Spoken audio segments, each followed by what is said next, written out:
Welcome to Circle of Hearts Radio. Journey with Grandmother Alaya as she enters her magical world of relics, sacred sites, and ancient crystal skulls. Meet with exciting trailblazer authors and individuals shifting the consciousness of humanity. Send her your questions to be answered on air on her monthly segment, Ask the Oracle. And now your host, Grandmother Alaya, in the sanctuary on the airwaves on OMTImes Radio.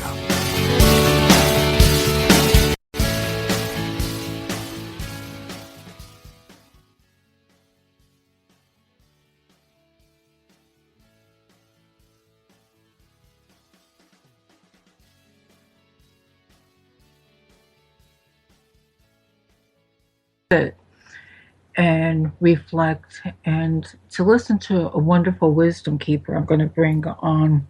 The past few weeks or years, we've all been undergoing such immense shifts of consciousness, and they've been pretty difficult. But I think all in all, it's to bring us to awareness of spirituality and our connection to heaven and earth. So today's topic is a wonderful book, Shamanic Awakening Between Dark and Daylight from Sandra Cocoran. And I suggest during the program you get a pen and pencil because I want you to be able to find her websites and her book, because this is definitely a tool for you to put in your awareness toolkit, so to speak, because as I read it, I even learned more and more things about myself. So on this whole journey on the radio, everybody that has been coming on, I'm constantly learning. So if I'm not too old to learn, well, neither are you. So, like I said, I want you to be able to write down her information. So, hello, Sandy. How are you today? Good afternoon. How you doing? Like I said, I know you're in Massachusetts. In New Jersey, it's wet, cold, and I think it's going to snow. Well, we've been lucky so far this winter, so I wouldn't be surprised if it did that very soon. Well, I'm just having a nice hot cup of tea and having a talk with you. When I was reading your book, I noticed you present yourself as a shamanic facilitator. Yes. Now, interject on what I'm going to say. The word shaman came from the Mongolian culture. Yes. And they interceded between a person who intercedes between, let's say, heaven and earth. Spirits. Right. Between this dimension and the unseen dimensions. Okay, and other cultures have adopted that. Now, my personal view is when I read your book, I couldn't understand why you didn't take on the word shaman, because you seem to totally fit. Well, certainly the word shaman in the New Age lexicon has kind of overlapped to many different forms of healing work, energy work, traditional First Nations work. But truly, in all of the traditions in which I have studied in North and South and Central America, it's really key not to call yourself a shaman or a medicine person, or even a healer, because that is how the people delineate the work you do. So in other words, they may call you that, they may attribute those skills to yourself, and I don't think it's false humility to realize that you as a human being here on the earth plane have just as much to go through as anybody else who might come to you for counsel or mediation or searching for their own higher levels of consciousness. So the reason I chose shamanic facilitator was because I help people through the shamanic work I do and the experiences they have with that work to be more of a facilitator. And I simply don't refer to myself as a shaman. It's when I'm talking to you, it's almost like an idea of, are you familiar with doula? The word doula? Yes, I am. An assistant. It seems that from what I've learned about you, you're a doula, almost like for the during the process of, oh, how we word it, not physical death, maybe a spiritual death, which leads to an awakening and to a rebirth. Well, I think that's fairly accurate. A doula does assist at a birth, and I think a facilitator, and I'm not speaking weekend workshop warrior here, I'm speaking somebody who has used these skill sets for the past 30 years, is able to help facilitate the energy between the seen and the unseen for the person who comes to them for an awakening. And I do see an awakening as a rebirth. Yeah, because from your book, and I'm constantly referring to this, it's important for people interested in learning about a shamanic journey to read your journey, because it's very personal, very vulnerable. How you present all, in the beginning, because of the life experience and emotions that you went through, and how all these, they always say when the student's ready, the teacher comes. You've had all these fantastic mentors.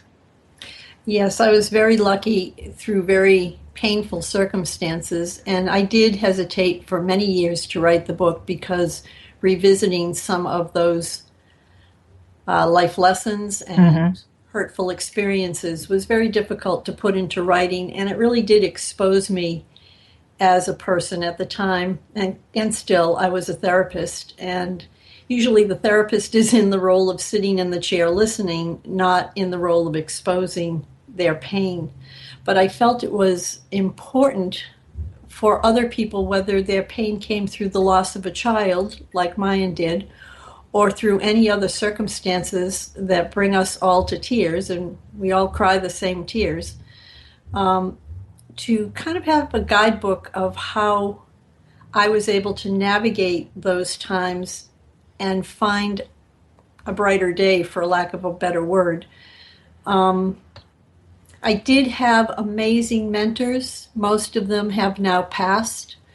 Most of them were in First Nations people or Mestizo people, but they really put my feet back to a path that only brought me back to life, and I will be forever grateful. It's, like I said, what we talk a lot about on the show is being authentic. And I think we're at a stage in this collective consciousness that people want to reach out or get to know people who walk the walk, as they say. Not somebody that's, other times in history, somebody that says, okay, I'm here, I'm going to teach you blah, blah, blah, blah, and you're going to come out as such and such. Now we're at a point, no, this is not working for us. Because, we're still in the same spot. We have information, a head full of information, but until you experience it, you go into a deeper level of emotions. And even reading your book, I'm reading this, and it's bringing up tears, because I'm finding your journey is different than mine, but I'm finding points that touch me deeply. And your book is almost a collective releasing, the way it's written. I don't know if I'm explaining this right. It's just not, you're saying, okay, this is my story. There's so much emotion into it. There's so much confusion. I mean, it's where we're at now, most of us. And seeing it in words, I go, oh, gee, somebody went through this. Well, one of the main things I kept in mind as I wrote that book is one of my longtime mentors, and probably my dearest teacher, if I had to quantify and qualify, was the late grandmother Twyla Hurd Nietzsche. And she believed that every single word we speak carries a vibration or a frequency to it, and that if we are meant to impart information or have a communication or a discussion with somebody else, we really needed to choose the right words that would bring the frequency of what we really meant to the situation. So for almost 13 years, I had to carry around a thesaurus when I worked with her, because as I would speak, she would formulate, is that your intent? Is that what you meant to say? So when I wrote the book, I was very cognizant of the words I chose to impart the emotions I was looking to either bring up, alleviate, or bring the reader into, so that they could have a visceral reaction to the book from their own experiences, not from my experience. Well, you did perfectly, because I had exactly that. Thank you. So, I mean, I do read a great deal, but I'm very fortunate to be brought in contact with people that I've learned from. And that's why I'm saying, people out there, if you ever think, okay, I know it, I know this, I'm into it, I understand the path, then you need to open your eyes, because there's always something more you can learn.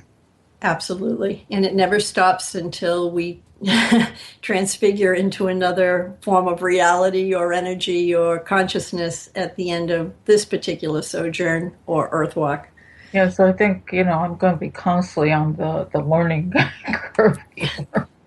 But it's good, because when I see things on Facebook, and I'll see things about the same thing about vibration, you need to. Oh, we got the first commercial. We'll come back. Oh, okay.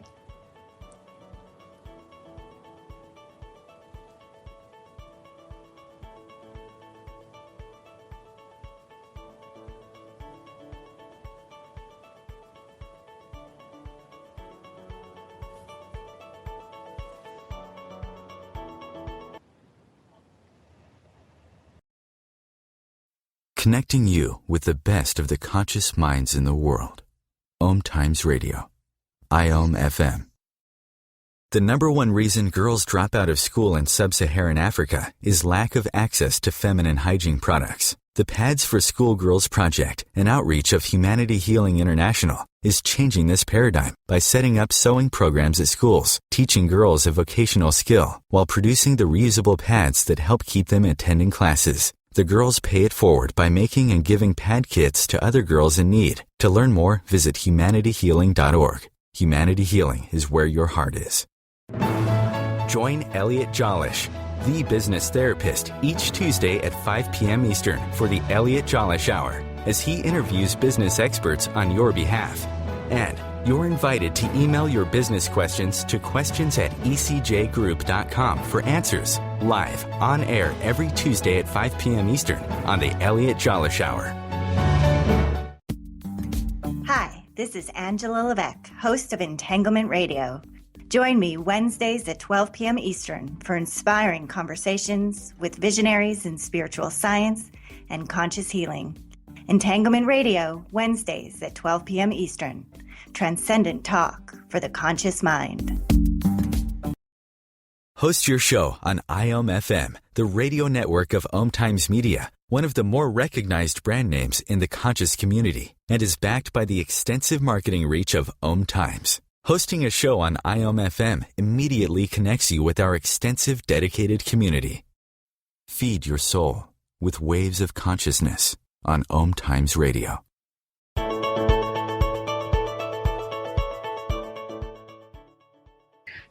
Well, this hour goes really short, Sandy, so I want to get to a few points. So many people are hurting during this whole process of purification that we're going through, and they don't know where to turn. So that's why I find it wonderful when people cross my path that, that is the perfect information for the now. When you were going through your very difficult loss time emotionally, did you have any idea that, that one grandmother would pop into your life, or you were just, it wasn't coincidence. It was almost like a soul contract. Well, actually, I'd never thought of it that way, but that's actually a good way to put it.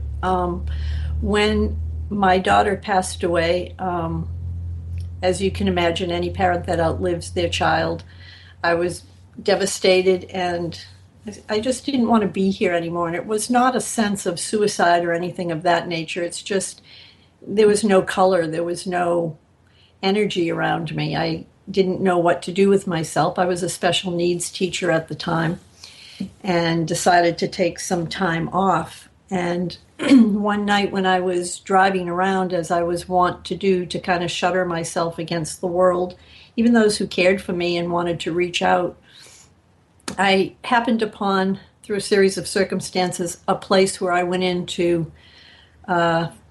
use the facilities. And at that point, there was a lot of activity. I was trying to kind of just get in and get out. But when I came out of the ladies' room, there was a real sense that I couldn't move. That spirit was kind of directing me to just sit down and listen. So I did that. To this day, I don't know why or how long I sat there or even what the person was saying. But at the end of the discussion, I went up to her to thank her, because hers were really the first words I had tuned into a little bit for about, 4 weeks or so. And at that time, it was a Native American woman, and she turned to me and said, you're one of the reasons I've come. I wondered about that.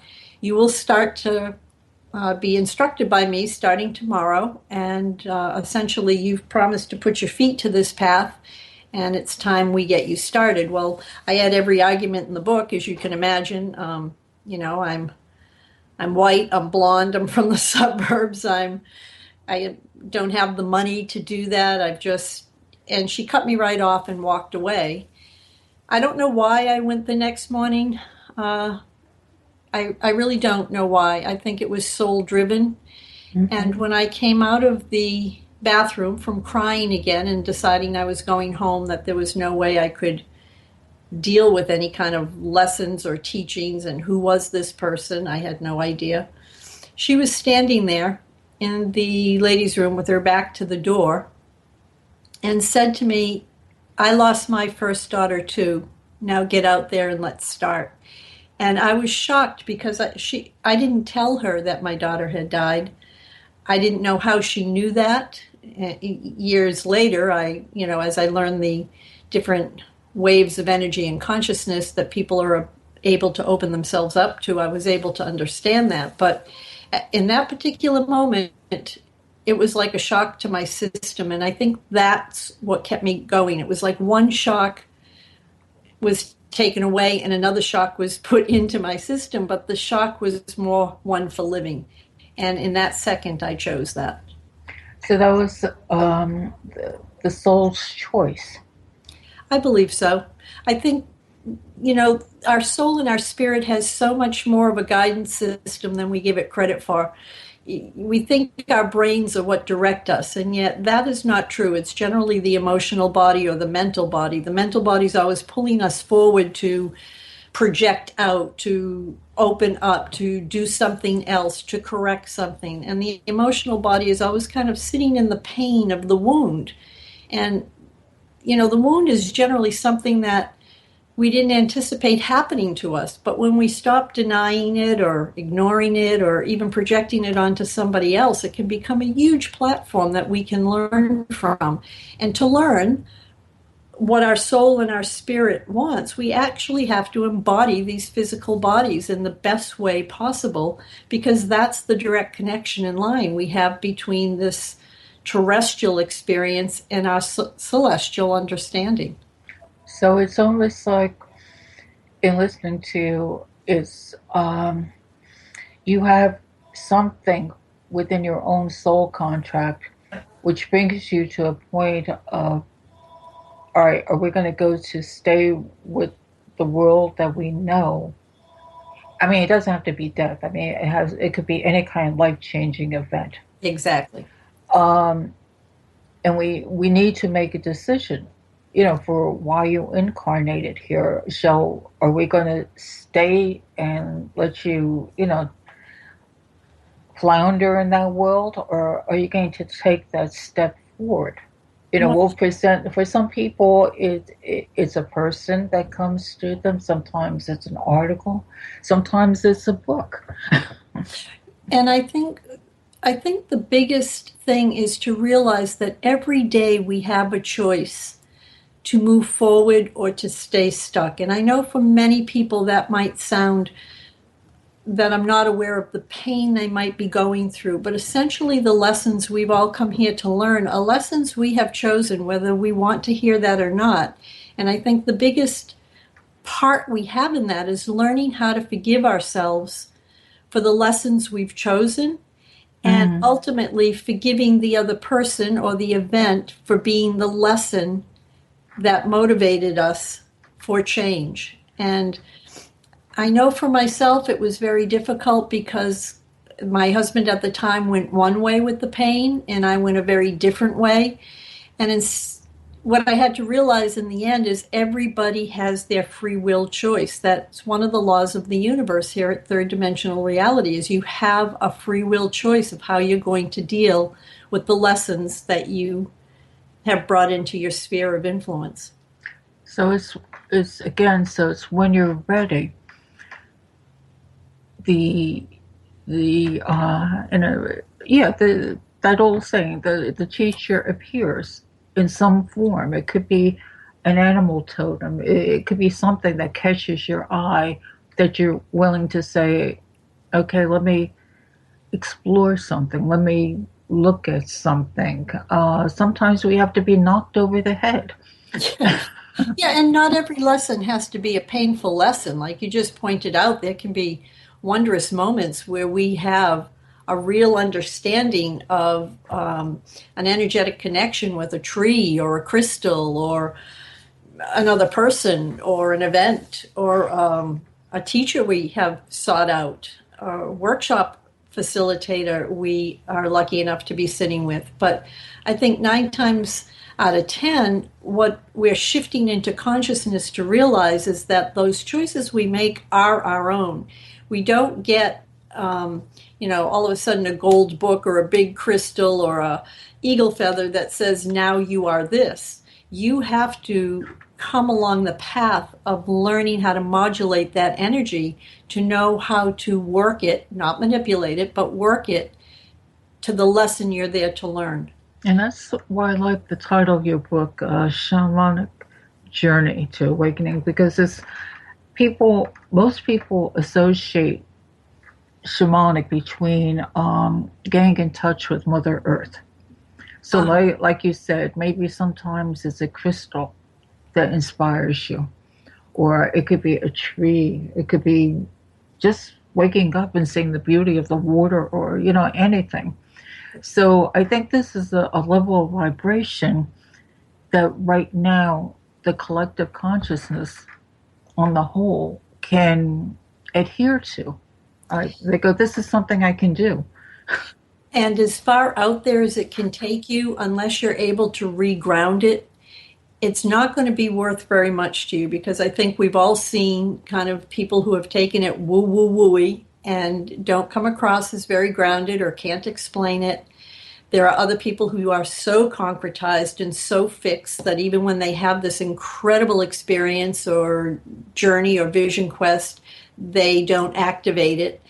I think the experience is one thing, but the activation through the action you take is what manifests it to higher and higher levels in your world.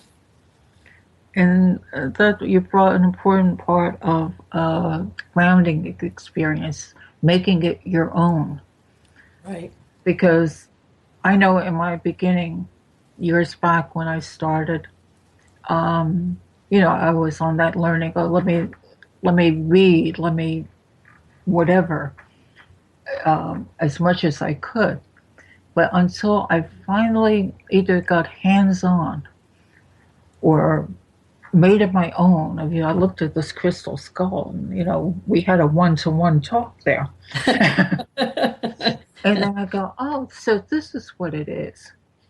So it's entering, not taking everything from the head chakra. It's going back into the heart and balancing the two and grounding it. Absolutely. Heavens to earth. And one of my teachers once said the hardest road for a human being to take is from their heart to their head and back. And I think there's a lot of truth in that, because certainly many people come from a societal realm, be that religious or political or familial, where when they start to branch out into different levels of perception, they might be made fun of or scorned or possibly ridiculed. And that's a very difficult barrier to break through if you want to hold on to your own sense of self.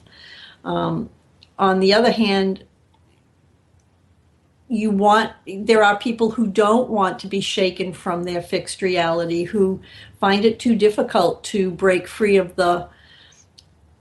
I don't mean this in a derogatory way, but in the box that they hold themselves in.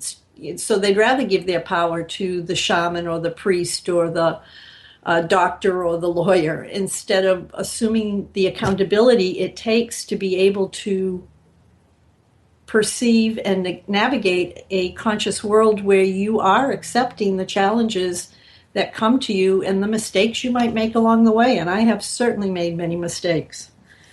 Oh, I've done that too. I still do that. I always say I'm a work in progress. I get it, then I'm like, oh gee, I'm doing the same old stuff again. But next, we'll be back in a minute. Okay.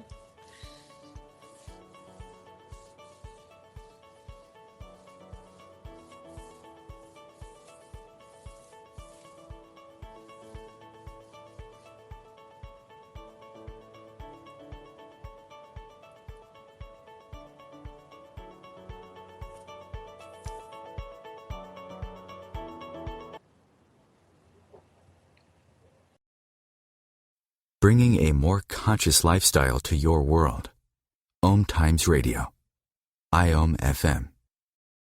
OMTImes Magazine is one of the leading online content providers of positivity, wellness, and personal empowerment. A philanthropic organization, their net proceeds are funneled to support worldwide charity initiatives via Humanity Healing International. Through their commitment to creating community and providing conscious content, they aspire to uplift humanity on a global scale. OMTImes, co-creating a more conscious lifestyle. The name is Bond. James Bond. No, the name is Joe. The Joe Show. And we are returning back for our 9th season here on OMTImes Radio.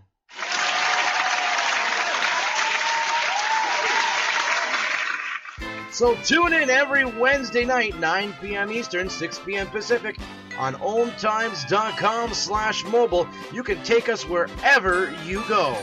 Yeah!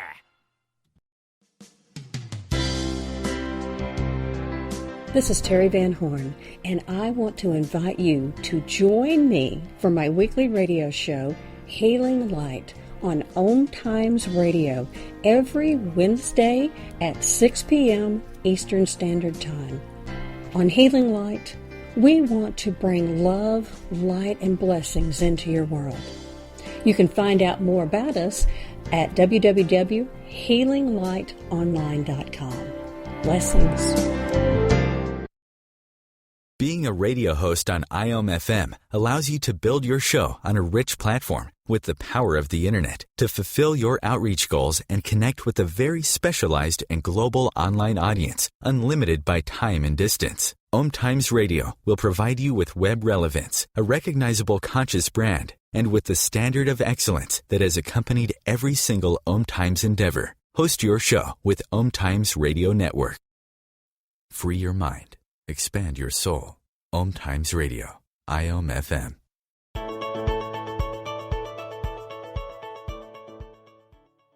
With Sandra Cocoran, and one point in your book, I'm trying to figure out how to start this off.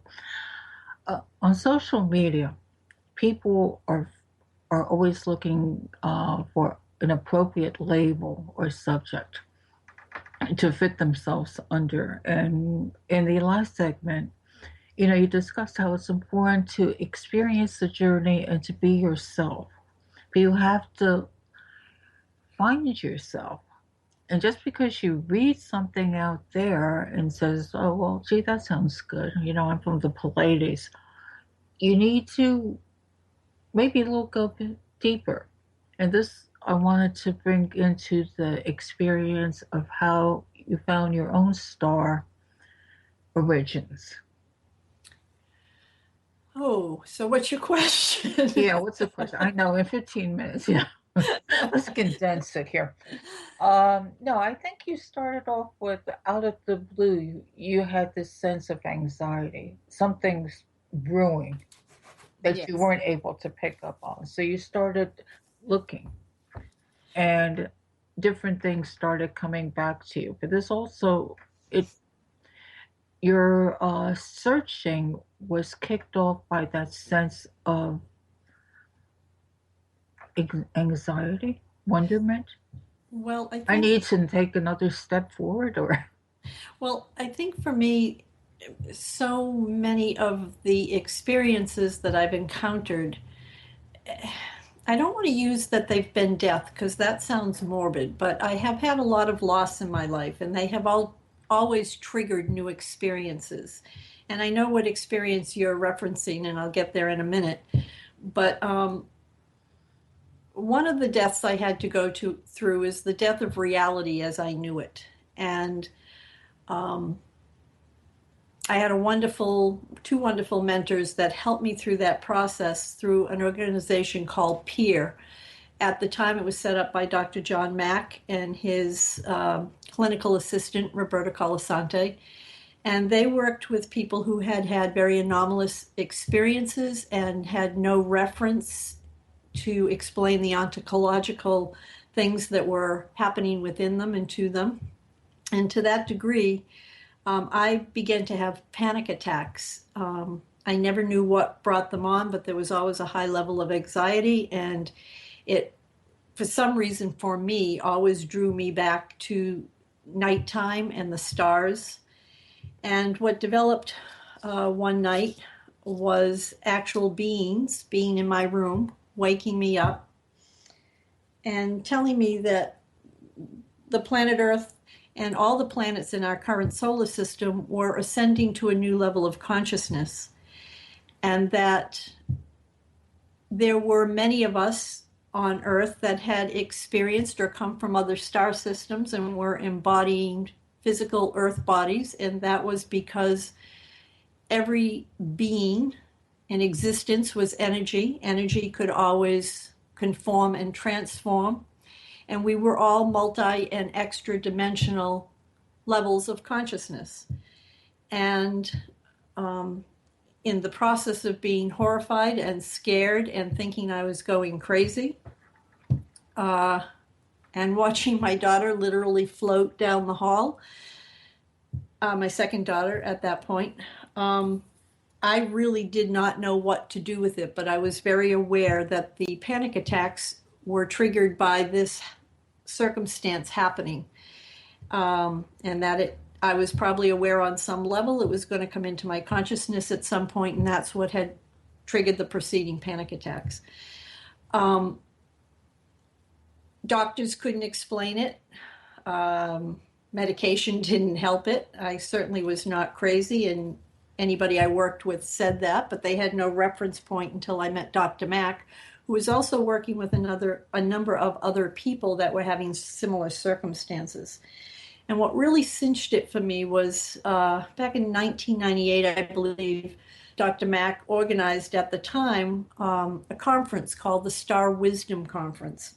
And it was bringing together indigenous healers, scientists, neuroscientists, psychiatrists from around the world, quantum physicists, to discuss the anomalous experiences of what we would call UFOs.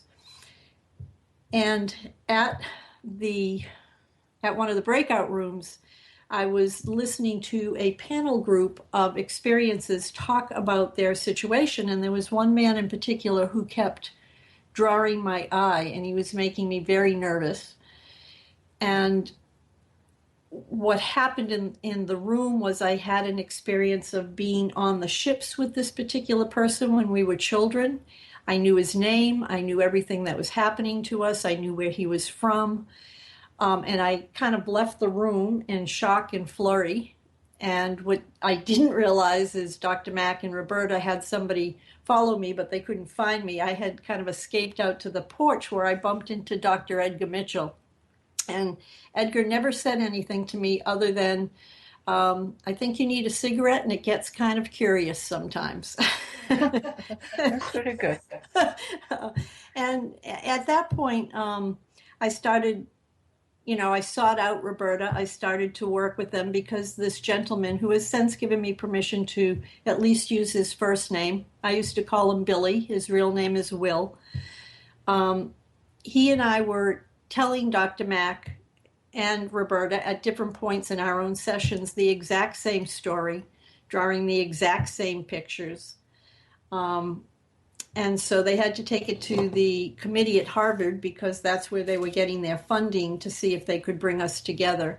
And I really think that as awkward as coming together was to meet each other, it also solidified for both of us that neither one of us were crazy. Because how could two people have exactly the same experiences with the same names and et cetera, et cetera? So that's when I stopped having to defend what I believe, fight about what I believe, feel embarrassed about what I believe. And certainly in my travels around the world teaching, I have met many people from different cultures and religions and political affiliations that have spoken up and had very similar encounters, sightings, experiences. So there's either a lot of people that are crazy on the earth or, eventually something will be revealed. This is why I wanted to bring this up, because I think this is a fragile subject. Yes. In the world, because it has people experience, and as you point out, oh gee, am I crazy? I've gone through that myself. Like, okay, where did that come from? Or why am I seeing this? But now that even you put that point in the book as part of your journey, you also give, all right, there's organizations. I mean, these are very well respected organizations. This is not UFO files on Right. TV. Right. So you bring credibility. And that's why something I wanted to stress of people who are curious about this and want to explore their own feelings, you'd be able to contact you, or else read their book. Well, and there's everybody from the Catholic Church to every single country in the world has files and has people working on this project. And I think the reason why governments are still not disclosing is because it's going to tear down the system as we know it. Now, it doesn't have to be in a frightening way, but, if we all come from the one or great mystery or the I am presence or God or whatever word you want to use for that, and if our own unique droplet of divinity while we're here is to expand and experience consciousness, then it makes sense to me that in a universe that is full of so many galaxies and planetary systems that there are other living energies that can impart wisdom to us and maybe of which we are part. I don't know.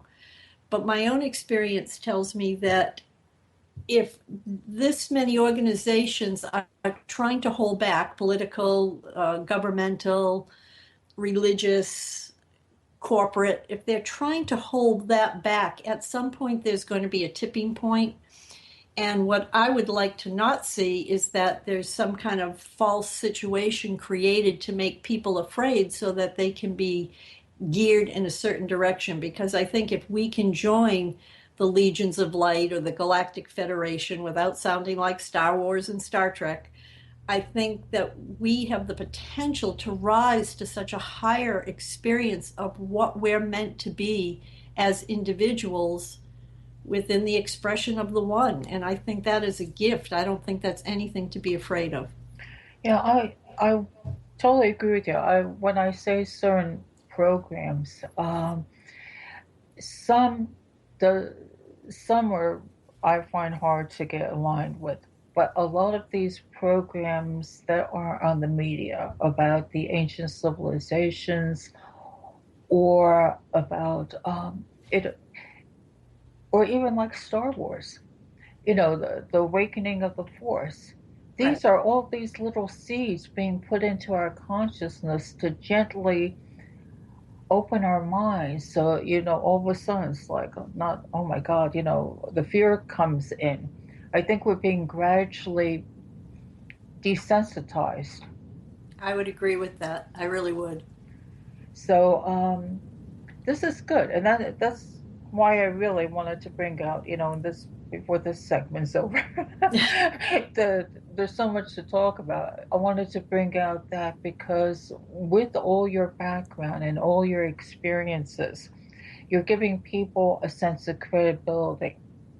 No more of the woo woo, stuff going on here. No, this is all over the world being researched. We're getting ready to understand, so we won't hit some kind of panic. And that's mainly why I was trying to get that whole segment out. Well, thank you. As you can see, I'm still a little nervous when I talk about it on the open air. Well, on this, I'm going to tell you, on this show, I mean, I talk to crystal skulls. So anybody that listens to me, you're perfect. Well, I know a couple of weeks ago I was on Judge Norrie's show, and I got some real blowback from people afterwards when they received my, my website, etc., is given on a show like it will be on yours. And I had some really hostile people come out of nowhere. And just so your audience knows, I do not answer those emails. I see no reason to defend. Well, I'll be disappointed if anybody in my audience does that because, Your conscious connection to a more mindful world. OMTImes Radio. IOM FM. Have you ever wondered how to change your love paradigm? The secret key is finding a love partnership, not just a regular connection. How do you find these? Through conscious relationships. Ascending Hearts Dating is a dating site for people like you that believes in second chances and a different type of spiritual connection. Try Ascending Hearts for free today at ascendinghearts.com and change your love paradigm. Ascending Hearts, the premier dating community for the spiritually awake. Hello, I'm Sandy Sedgbeer, host of the Inspired Parenting radio show, where every week we bring you empowering information from the diverse fields of conscious parenting, education, neuroscience, consciousness, health, and metaphysics to support you in nurturing the best in your children. So if you're interested in understanding what shapes your children's minds, spirits, and hearts, join me every Thursday at 4 p.m. Pacific Time, 7 p.m. Eastern Time, and prepare to be inspired.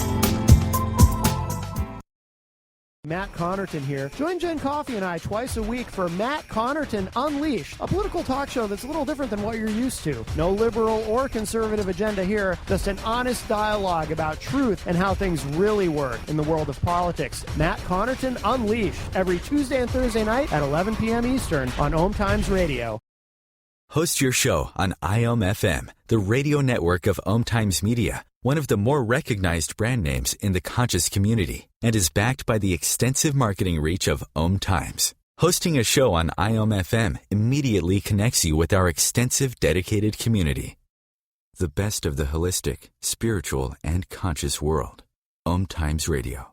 IOM FM.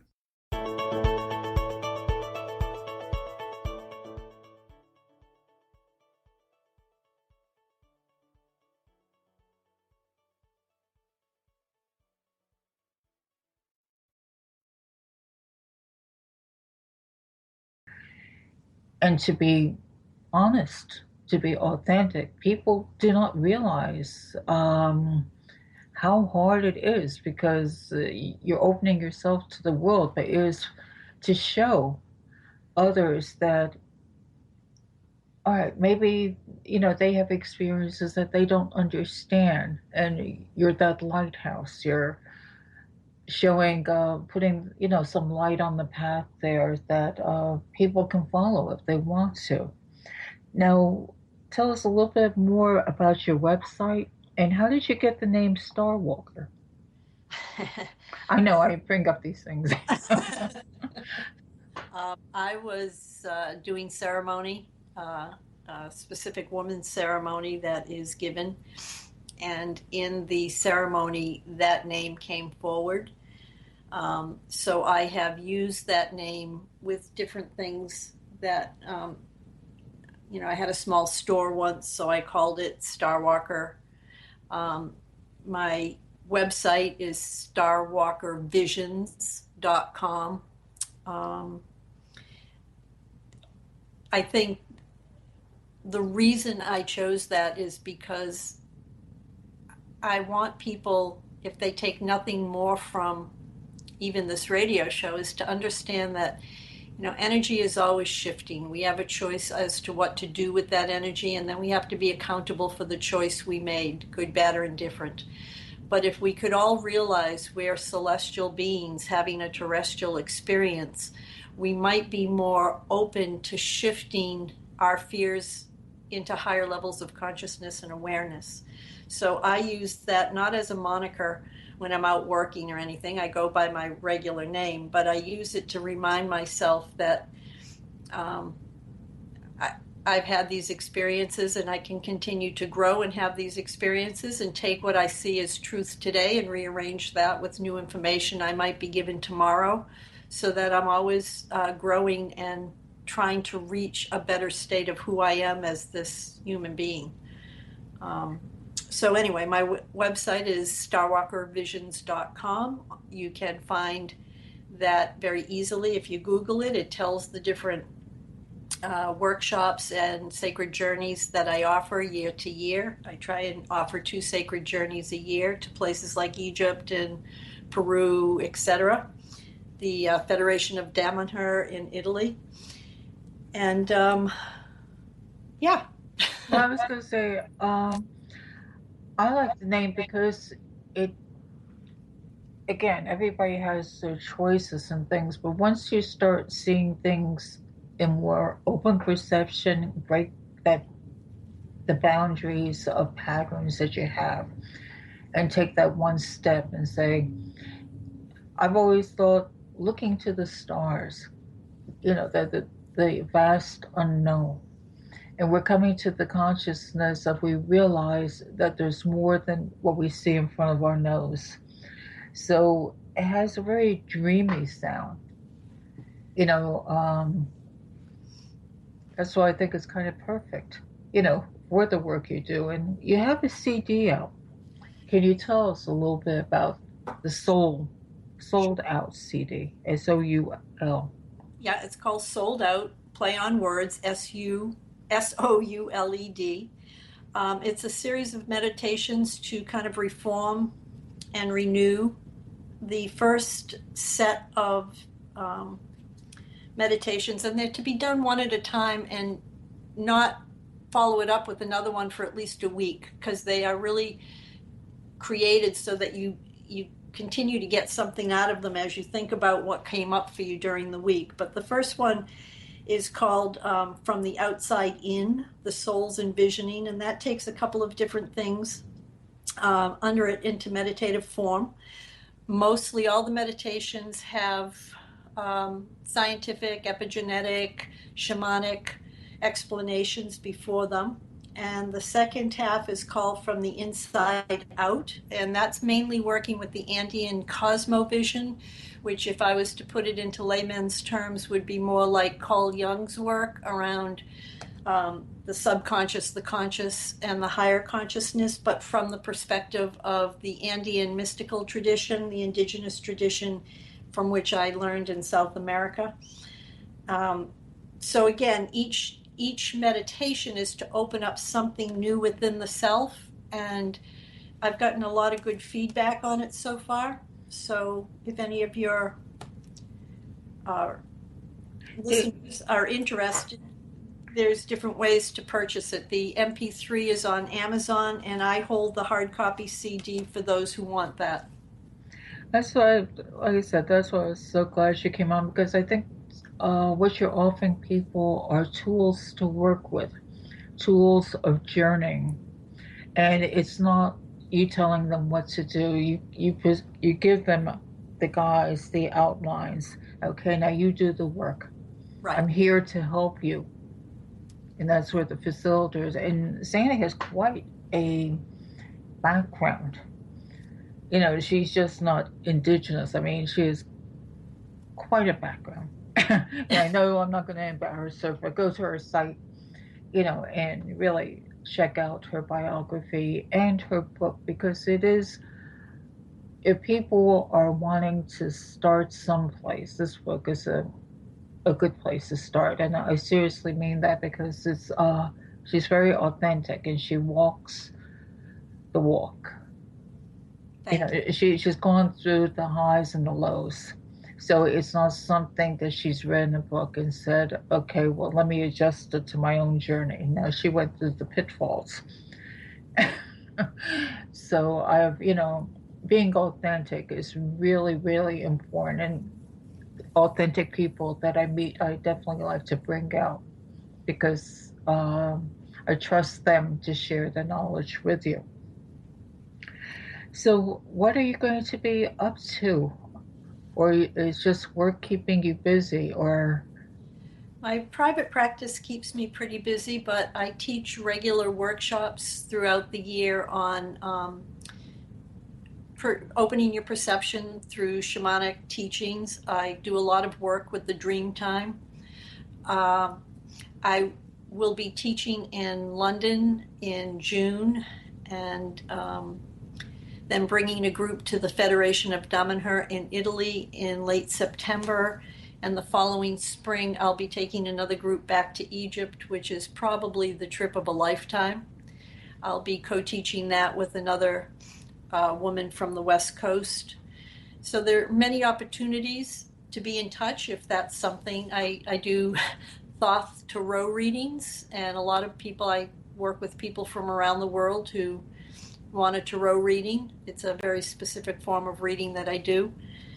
There's just a lot of different ways if you want to access me or information for you that you can do that. So don't hesitate to write me an email. You can get that address off the website. Well, I'm curious about the trip to Egypt. I never associate Egypt with shamanic awakening. Egypt is a pretty spectacular place. I mean, there's a lot of rumors, was it the remnants from Atlantis that all of a sudden awakened that civilization? Did it occur from within? Was it from the star nations, like many in the Mayan and Andean traditions talk about? Whatever consciousness civilizations come to and how they came to that, I don't pretend to know, though I have different theories certainly of my own. But Egypt is very shamanic. And no, I thought that was interesting, because not many people they think shamanic, they think, okay, indigenous. And that's why I wanted you to bring that out, because that opens a whole new perspective on this trip that you're taking. It's sort of like no boundaries. Okay, let's go and explore and see what's going to come up. Yeah, and some of those megalithic sites that are there are just awe-inspiring. And in Egypt, they call it the Neteru, the gods and goddesses, and they're just different aspects of the one god. But the gods and goddesses that are called the Neteru, some of them are actually really still palpable and accessible in some of those temples. So it's really quite extraordinary. That sounds very interesting. Now, before we leave, can you tell us a little bit about where you're going in Italy? I'm not familiar with that at all. Damanhur is a federation outside of Torino, outside of Turin, Italy, that's been in place since about 1972 or 3. There's both sides of the argument. However, this is a community where the people who have come together have to have a spiritual practice, have to have a creative art, have to have an intellectual understanding of a certain topic, have to be politically involved, and have to be involved in the communities surrounding the valley, like nurses or EMTs or the like. So it's a very dedicated community that has built extraordinary labyrinths and temples and done work with trees where even people like Stephen Halpern have played with the music of the trees that they do there. One of the most incredible things they've built is the underground temple of humankind, which is built almost like a three-dimensional book, contacting the elements and the elementals and the higher consciousness and other planetary systems. Everything done in stained glass and mosaics and art. It's quite extraordinary. Yeah, I've never heard of that. I appreciate later if you send me a link. I absolutely will. Because that sounds, I don't travel, but if I did, I'd be right on board there. It sounds absolutely fascinating. So I think I'm hearing music in the background. There's going to be, yep. I want to tell you thank you very, very much for this opportunity. It's gone way too fast, but I've enjoyed it tremendously. And I hope we've got out some points that maybe you didn't want to bring up. I think is really, really important. So everybody, please check out her book, Shamanic Awakening, and Sandy's site. You won't be disappointed. Thanks, Sandy. Thank you so much.